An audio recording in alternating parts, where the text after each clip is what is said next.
9. ಡಾ. ಶಿವರಾಜಶಾಸ್ತ್ರಿ ಹೇರೂರ. ಕೃತಿಕಾರರ ಪರಿಚಯ. ಡಾ. ಶಿವರಾಜಶಾಸ್ತ್ರಿ ಹೇರೂರ ಅವರು 1967 ಜುಲೈ 1 ಕಲಬುರಗಿ ಜಿಲ್ಲೆಯ ಕಮಲಾಪುರ ತಾಲ್ಲೂಕಿನ ವಿ. ಕೆ. ಸಲಗರ ಗ್ರಾಮದ ಹೇರೂರ ಮನೆತನದಲ್ಲಿ ಜನಿಸಿದರು. ಇವರ ತಾಯಿ ಸಂಗಮ್ಮ ಮತ್ತು ತಂದೆ ನೂರಂದಪ್ಪ.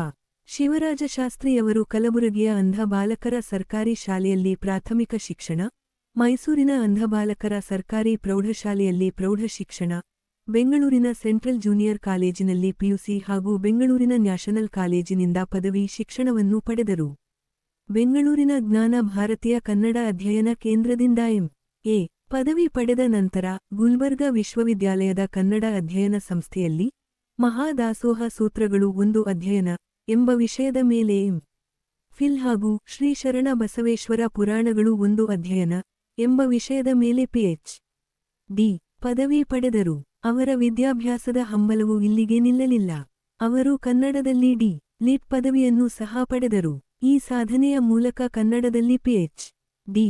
ಪದವಿ ಪಡೆದ ಭಾರತದ ಮೊದಲ ದೃಷ್ಟಿ ವಿಕಲಚೇತನ ವ್ಯಕ್ತಿ ಮತ್ತು ಡಿ.ಲಿಟ್ ಪದವಿ ಪಡೆದ ಭಾರತದ ಎರಡನೇ ದೃಷ್ಟಿ ವಿಕಲಚೇತನ ವ್ಯಕ್ತಿ ಎಂಬ ಹೆಗ್ಗಳಿಕೆಗೆ ಪಾತ್ರರಾದರು. ಪ್ರಸ್ತುತವಾಗಿ ಶ್ರೀಯುತರು 2005 ಶರಣಬಸವೇಶ್ವರ ಕಲಾ ಮಹಾವಿದ್ಯಾಲಯದ ಕನ್ನಡ ವಿಭಾಗದಲ್ಲಿ ಸಹಾಯಕ ಪ್ರಾಧ್ಯಾಪಕರಾಗಿ ಸೇವೆ ಸಲ್ಲಿಸುತ್ತಿದ್ದಾರೆ. ಇವರು ಪ್ರಜ್ಞೆ ದಿವ್ಯಾಂಗ ದೀಪ್ತಿ, ಕವನ ಸಂಕಲನ ಶ್ರೀ ಶರಣ ಬಸವ ಹಾದಾಸೋಹ ದರ್ಶನಂ, ಮಹಾಕಾವ್ಯ ಗೀಗಿ ಪದಾಮೃತ, ದಾಸೋಹ ರಿಣಾಮಿ ಎಂಬ 5 ಸ್ವತಂತ್ರ ಕೃತಿಗಳನ್ನು ಹಾಗೂ ಶರಣ ಬಸವರ ಶಿವಲೀಲೆಗಳು ಮತ್ತು ಮಹಾದಾಸೋಹ ಸೂತ್ರಗಳು ಎಂಬ 2 ಸಂಪಾದಿತ ಕೃತಿಗಳನ್ನು ಪ್ರಕಟಿಸಿದ್ದಾರೆ.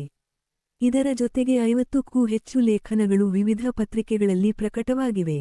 ಅವರ ಸಾಹಿತ್ಯ ಮತ್ತು ಸೇವೆಯನ್ನು ಗುರುತಿಸಿ ಶಕ್ತಿ ಪ್ರಶಸ್ತಿ, ಶರಣಬಸವೇಶ್ವರ ಸಂಸ್ಥಾನದ ಶಾಸ್ತ್ರಿ ಪ್ರಶಸ್ತಿ, ಹಳಕಟ್ಟಿ ಶ್ರೀ ಪ್ರಶಸ್ತಿ, ಸಾರಂಗ ಗುಲ್ಬರ್ಗ ವಿಶ್ವವಿದ್ಯಾಲಯದಿಂದ ರಾಜ್ಯೋತ್ಸವ ಪ್ರಶಸ್ತಿ, ಕನ್ನಡ ಸಿರಿ ಪ್ರಶಸ್ತಿ, ಜ್ಞಾನ ಶಿರೋಮಣಿ ಪ್ರಶಸ್ತಿ, ಚೆನ್ನಶ್ರೀ ಪ್ರಶಸ್ತಿ ಮುಂತಾದ ಹಲವಾರು ಸಂಘ ಸಂಸ್ಥೆಗಳು ಗೌರವಿಸಿ ಪುರಸ್ಕರಿಸಿವೆ. 1. ನಾನೆಂದು ವಿಚಾರಿಸು. ಸಾರಾಂಶ.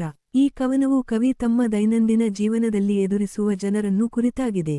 ಅವರು ರಸ್ತೆ, ಆಸ್ಪತ್ರೆ, ಮಾರುಕಟ್ಟೆ, ಬಟ್ಟೆಯ ಅಂಗಡಿ, ಕಾಲೇಜು, ಕಚೇರಿ, ಬಸ್ ನಿಲ್ದಾಣ, ರೈಲು ನಿಲ್ದಾಣ ಮುಂತಾದ ಅನೇಕ ಜನಸಂದಣಿಯ ಸ್ಥಳಗಳಲ್ಲಿ ಜನರನ್ನು ಭೇಟಿಯಾಗುತ್ತಾರೆ.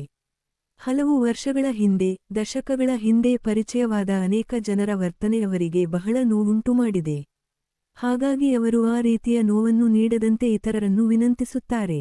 ಕೆಲವರು ಅವರ ಮುಂದೆ ಬಂದು ಮೌನವಾಗಿ ನಿಲ್ಲುತ್ತಾರೆ, ಕೈಯಿಂದ ಸ್ಪರ್ಶಿಸುತ್ತಾರೆ ಅಥವಾ ತಮ್ಮ ಬೆರಳಿನ ದುಬಾರಿ ಉಂಗುರವನ್ನು ಅಹಂಕಾರದಿಂದ ಅವರ ಕೈಗೆ ತಾಗಿಸುತ್ತಾರೆ. ಇನ್ನು ಕೆಲವರು ತಮ್ಮ ಮುಂಗೈ ಮೇಲಿನ ದುಬಾರಿ ಗಡಿಯಾರವನ್ನು ಅರಿವಿಲ್ಲದೆಯೇ ಪ್ರದರ್ಶಿಸುತ್ತಾ ತಮ್ಮ ಸಂಸ್ಕಾರಹೀನತೆಯನ್ನು ತೋರಿಸುತ್ತಾರೆ. ಈ ರೀತಿಯ ವಿಚಿತ್ರ ಮತ್ತು ಕೆಟ್ಟ ವರ್ತನೆಗಳನ್ನು ಮಾಡಿದ ನಂತರ ಅವರು ಕವಿಯನ್ನು ನಾನು ಯಾರು ಎಂದು ಪ್ರಶ್ನಿಸುತ್ತಾರೆ.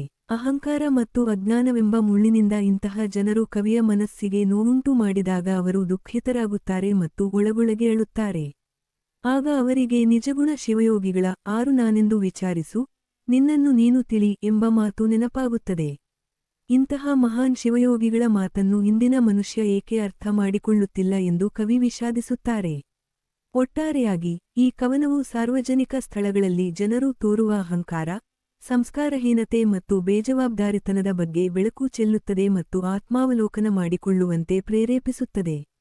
10 ಅಂಕದ ಪ್ರಶ್ನೋತ್ತರಗಳು. ಪ್ರ 1. ಪ್ರಶ್ನೆ. 6 ನಾನೆಂದು ವಿಚಾರಿಸು ಕವನದ ಶೀರ್ಷಿಕೆಯ ಮಹತ್ವ ಹಾಗೂ ಮುಖ್ಯ ಸಂದೇಶವನ್ನು ವಿಮರ್ಶಿಸಿ. ಉತ್ತರ. ಡಾ.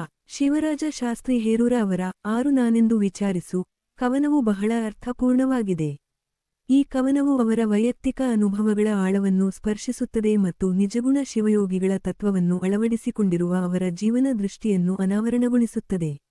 ಹುಟ್ಟು ಅಂಧರಾದ ಹೇರೂರ ಅವರು ಸಮಾಜದಿಂದ ಎದುರಿಸಿದ ನೋವು ಹಾಗೂ ಆ ನೋವನ್ನು ಮೀರಿ ಅವರು ಕಂಡುಕೊಂಡ ಸಮಾಧಾನವನ್ನು ಈ ಕವನದಲ್ಲಿ ಕಾಣಬಹುದು. ಜನರು ಅವರನ್ನು ಸ್ಪರ್ಶಿಸಿ ಅಥವಾ ತಿವಿದು ನಡೆಸಿಕೊಳ್ಳುತ್ತಿದ್ದ ಕುಚೇಷ್ಟೆಗಳು ಅವರಿಗೆ ತೀವ್ರ ಮಾನಸಿಕ ಯಾತನೆಯನ್ನು ನೀಡಿದ್ದವು ಎಂಬುದನ್ನು ಅವರು ನೇರವಾಗಿ ಹೇಳಿಕೊಂಡಿದ್ದಾರೆ. ಆದರೆ ಇಂತಹ ಕಷ್ಟದ ಸಂದರ್ಭಗಳಲ್ಲಿ ನಿಜಗುಣ ಶಿವಯೋಗಿಗಳ 6 ನಾನೆಂದು ವಿಚಾರಿಸು ಎಂಬ ಮಾರ್ಮಿಕ ನುಡಿ ಅವರಿಗೆ ದಾರಿದೀಪವಾಗಿದೆ. ಈ ಕವನದ ಮುಖ್ಯ ಆಶಯವೆಂದರೆ ಆತ್ಮಾವಲೋಕನ ಮತ್ತು ಸ್ವ-ಅರಿವಿನ ಮಹತ್ವವನ್ನು ತಿಳಿಸುವುದು. ಯಾವುದೇ ಬಾಹ್ಯ ಜಗತ್ತಿನ ಬಗ್ಗೆ ತಿಳಿದುಕೊಳ್ಳುವುದಕ್ಕೂ ಮೊದಲು ಪ್ರತಿಯೊಬ್ಬ ವ್ಯಕ್ತಿಯೂ ತನ್ನ ನಿಜವಾದ ಸ್ವರೂಪವನ್ನು ಅರಿತುಕೊಳ್ಳುವುದು ಅತ್ಯಗತ್ಯ ಎಂಬುದು ಈ ಕವನದ ಸಂದೇಶವಾಗಿದೆ.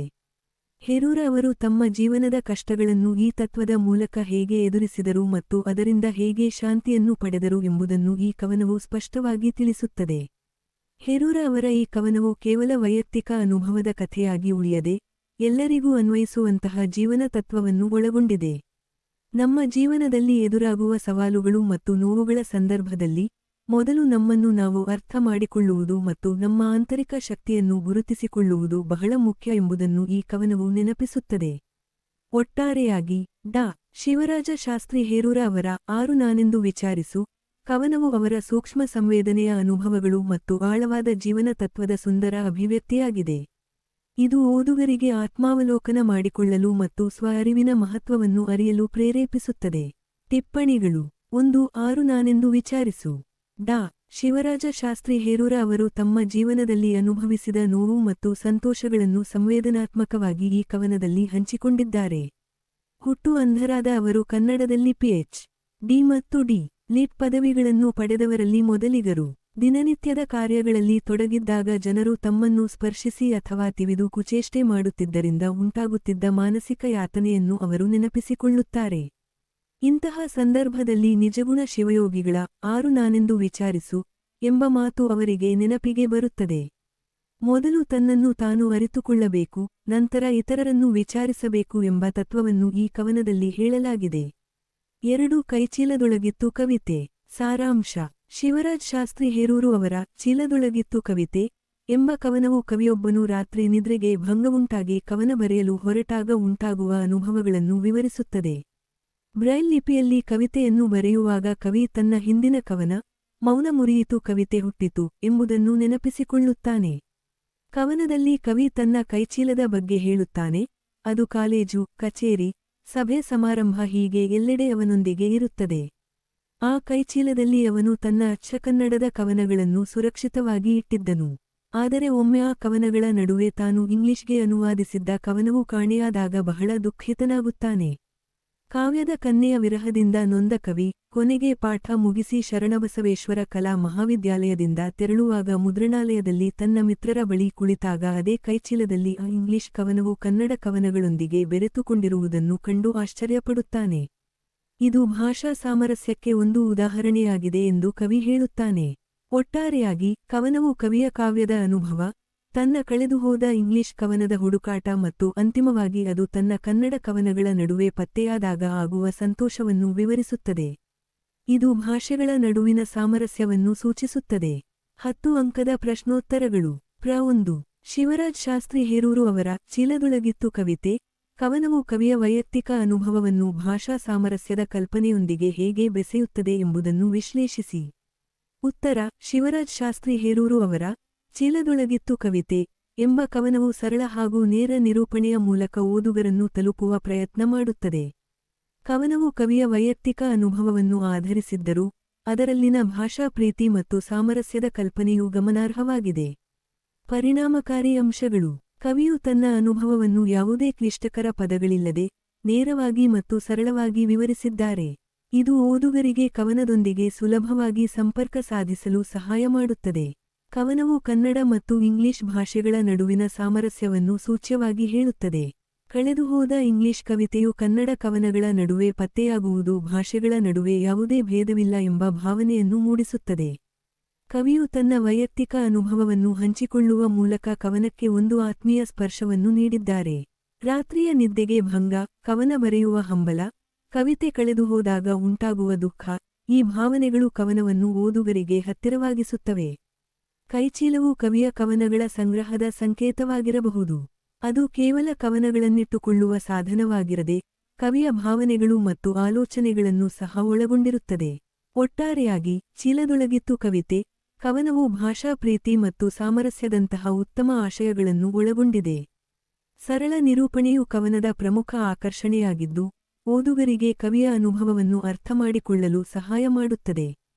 ಕೆಲವು ಕಡೆಗಳಲ್ಲಿ ಭಾವನೆಗಳ ಆಳ ಮತ್ತು ಕಾವ್ಯಾತ್ಮಕ ಅಂಶಗಳನ್ನು ಹೆಚ್ಚಿಸುವುದರಿಂದ ಕವನವು ಇನ್ನಷ್ಟು ಪರಿಣಾಮಕಾರಿಯಾಗುತ್ತಿತ್ತು.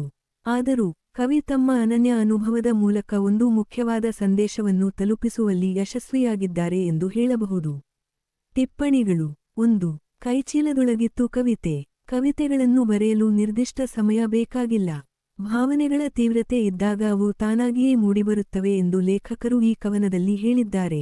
ಜನವರಿ ತಿಂಗಳಿನ ಒಂದು ತಡರಾತ್ರಿಯಲ್ಲಿ ಲೇಖಕರು ಹಠಾತ್ತನೆ ಎದ್ದು ಕವಿತೆ ಬರೆದರು. ಆ ಕವಿತೆಯು ಅವರ ಕೈಚೀಲದಲ್ಲಿ ಯಾವಾಗಲೂ ಇರುತ್ತದೆ. ಕಾಲೇಜು, ಕಚೇರಿ, ಸಭೆ ಸಮಾರಂಭಗಳು ಹೀಗೆ ಎಲ್ಲೆಂದರಲ್ಲಿ ಆ ಕವಿತೆಯು ಅವರೊಂದಿಗೆ ಇರುತ್ತದೆ ಎಂಬ ವಿಷಯವನ್ನು ಈ ಕವನದಲ್ಲಿ ವಿವರಿಸಲಾಗಿದೆ. 3. ನಾ ಕಂಡ ಶಿವಶರಣ ಹರಳಯ್ಯ. ಸಾರಾಂಶ.